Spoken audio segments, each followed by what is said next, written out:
बिस्मिल्लाहिर्रहमानिर्रहीम। अस्सलाम वालेकुम स्टूडेंट्स, आज का जो हमारा नेक्स्ट टॉपिक है that is about the species. That is about the species. Species को हमारी बुक लिखती है कि it is the unit of classification. ये क्या है? Unit of classification.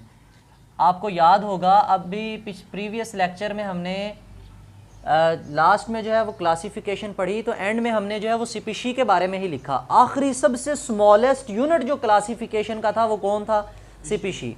ठीक है, सबसे छोटा किंगडम भी हमने कहा था कि सबसे छोटा जानदारों का ग्रुप स्पीशी ही है। अब स्पीशी होती क्या है?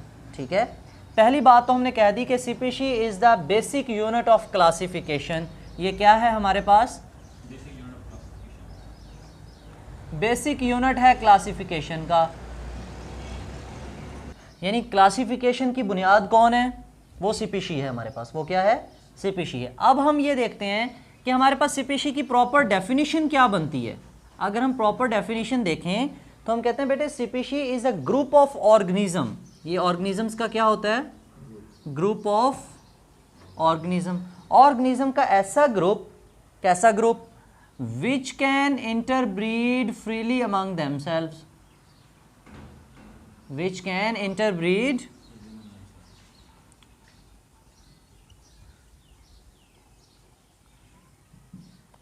freely among themselves and produce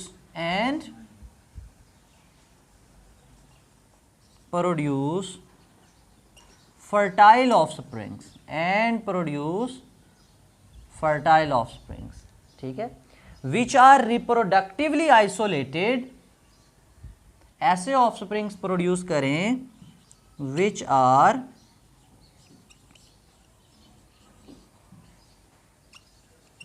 reproductively isolated from all other such groups in nature.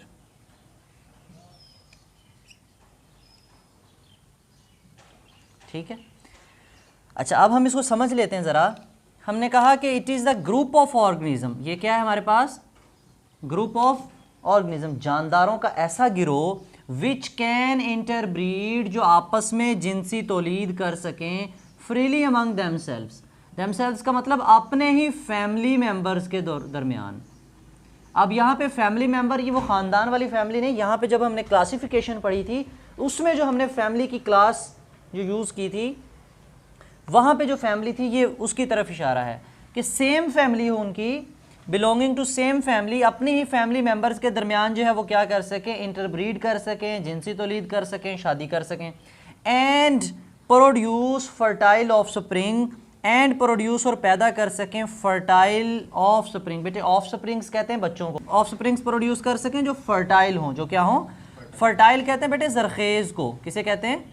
जरखेज़। अब यहाँ पे फर्टाइल का मतलब ये होगा कि जरखेज़ से मुराद ऐसे offsprings which have the ability, जिनके पास एबिलिटी हो दैट कैन इंक्रीज देयर, मतलब वो फर्दर जो है वो अपनी रिप्रोडक्शन करने की एबिलिटी हो उनके पास। ठीक है, that can reproduce further.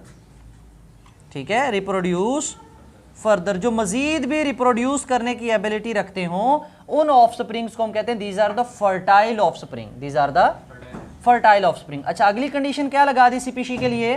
Which are reproductively isolated, जो अपने रिप्रोडक्टिव सिस्टम के हवाले से आइसोलेटेड हों, अलग हों, from all other such groups in nature.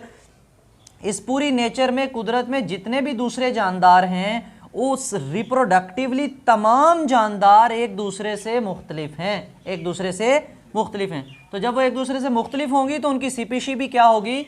मुख्तलिफ होगी, डिफरेंट होगी। ठीक है, लेकिन अगर एक ही ग्रुप के तमाम मेंबर्स हैं तो उनकी जो सारी की सारी करैक्टर्स हैं वो क्या होंगी?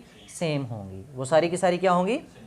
अच्छा, यहाँ पे हमने बात की group of the organisms which can interbreed freely among themselves. Some time ऐसा होता है कि हम जो है वो डिफरेंट फैमिलीज़ के जो मेंबर्स होते हैं उनको आपस में क्रॉस कराते हैं।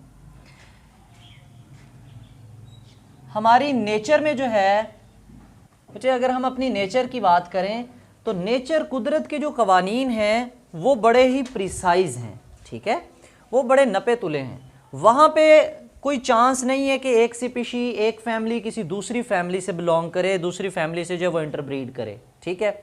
लेकिन जब हम आर्टिफिशियल ब्रीडिंग की बात करते हैं, किसकी बात करते हैं, आप ये 10th क्लास में पूरा टॉपिक पढ़ोगे आर्टिफिशियल ब्रीडिंग का, मसनूई नस्ल कशी। हम जो है वो अपनी मर्जी से डिफरेंट ऑर्गेनिजम्स का आपस में जो है ना वो क्रॉस करवाते हैं, ठीक है। इसी तरह हमारी बुक ने भी एक एग्जांपल लिखी है म्यूल की। किसकी एग्जांपल लिखी है, म्यूल की। और म्यूल क्या होता है, खच्चर इनफर्टाइल होता है। ये क्या होता है, इनफर्टाइल। ये फर्टाइल नहीं है, ये अपनी औलाद आगे नहीं बढ़ा सकता, अपने बच्चे पैदा नहीं कर सकता, ठीक है। अच्छा, अब जाहिरी बात है अगर तो ये नेचर ने सेलेक्ट किया, इसको किसने सेलेक्ट किया, तो ये कैसा होना था, फर्टाइल होता। लेकिन ये आर्टिफिशियल ब्रीडिंग के नतीजे में, ये हमारी करतूतों के नतीजे में वजूद में आया है, ठीक है। अब हुआ क्या, हमने क्रॉस करवाया किस किस के दरमियान, 2 डिफरेंट फैमिली से बिलोंग कर रहे हैं, मतलब एक मेल डंकी है और फीमेल हॉर्स। अब एक डंकी की स्पीशीज से और दूसरा हॉर्स की स्पीशीज से, जब हमने इन दोनों को आपस में ब्रीड करवाया, क्रॉस करवाया, तो रिजल्टेंट ऑफस्प्रिंग हमारे पास जो आया वो कौन था, म्यूल था। और ये कैसा था, इनफर्टाइल। क्या था, इनफर्टाइल। आपसे शॉर्ट क्वेश्चन पूछा जाता है, how the mule is produce, how the mule is produce. हम कहते हैं mule is produce when there is a cross between the male donkey and female horse, ठीक है। तो जो ऑफस्प्रिंग होता है वो म्यूल है और वो इनफर्टाइल है। क्या ये नेचर के कवानीन के अकॉर्डिंग था या उसके जो है वो खिलाफ था, खिलाफ था। जब जब हम कुदरत के खिलाफ जाएंगे तब तक हमें जो है वो प्रॉब्लम्स का सामना करना पड़ेगा। ये बात समझ में आई। तो हमने स्पीशी के बारे में देखा कि स्पीशी क्या है, एक ऐसा जानदारों का ग्रुप है जो इंटरब्रीड करें और ऐसे बच्चे पैदा करें जो फर्टाइल ऑफस्प्रिंग हों। ये केस, इस केस में म्यूल के लिए स्पीशी, म्यूल स्पीशी की डेफिनेशन में फिट नहीं आता। म्यूल स्पीशी की डेफिनेशन में फिट क्यों, क्योंकि ये आगे इंटरब्रीड ही नहीं कर सकता, ये फर्टाइल ऑफस्प्रिंग प्रोड्यूस कर ही नहीं सकता, खुद ही इनफर्टाइल है, खुद ही ये क्या है, इनफर्टाइल है। अच्छा, एक बात और, स्पीशीज़ की हमें जो है वो करैक्टर्स के बारे में बताया गया है कि जो स्पीशीज़, हर स्पीशीज़ के मेंबर होते हैं, they have the distinct, distinct कहते हैं अलहदा अलहदा वाजे, उनकी जितनी भी करैक्टर्स हैं, ख़ास तौर पे कौन सी,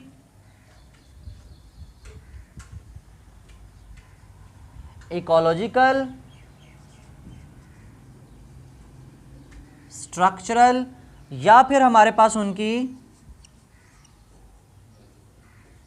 बिहेवियरल करैक्टर्स जो हैं, बिहेवियर वाली करैक्टर्स, वो सब की तमाम जानदारों की, तमाम स्पीशीज़ की क्या है, डिस्टिंक्ट हैं। वो क्या है, डिस्टिंक्ट हैं। ये भी बात समझ में आ गई।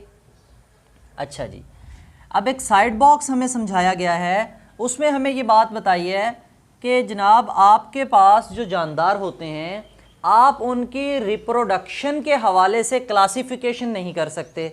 अभी हमने कहा ना कि स्पीशीज़ ऐसे जानदारों का ग्रुप है which are reproductively isolated from all other such groups in nature. तो इसी तरह हमारे पास अगर हम स्पीशीज़ को रिप्रोडक्शन की बेस पे, रिप्रोडक्टिव सिस्टम की बेस पे क्लासीफाई करें तो वो हम नहीं कर सकते। क्यों, क्योंकि बहुत से जानदार हमारे पास ऐसे हैं जो एसेक्सुअल रिप्रोडक्शन के नतीजे में वजूद में आते हैं, जैसे हमारे पास माइक्रो ऑर्गेनिजम्स वगैरह हैं, ठीक है। तो आपके साइड बॉक्स में यही बात है कि जो रिप्रोडक्शन वाला क्राइटेरिया है वो हम क्लासिफिकेशन के लिए सिलेक्ट नहीं कर सकते, वो हम क्लासिफिकेशन के लिए सिलेक्ट नहीं कर सकते, ठीक है। तो अगर इस होल टॉपिक में आपका कोई क्वेश्चन हो तो आप कमेंट सेक्शन में पूछ सकते हो। थैंक यू, अल्लाह हाफिज़।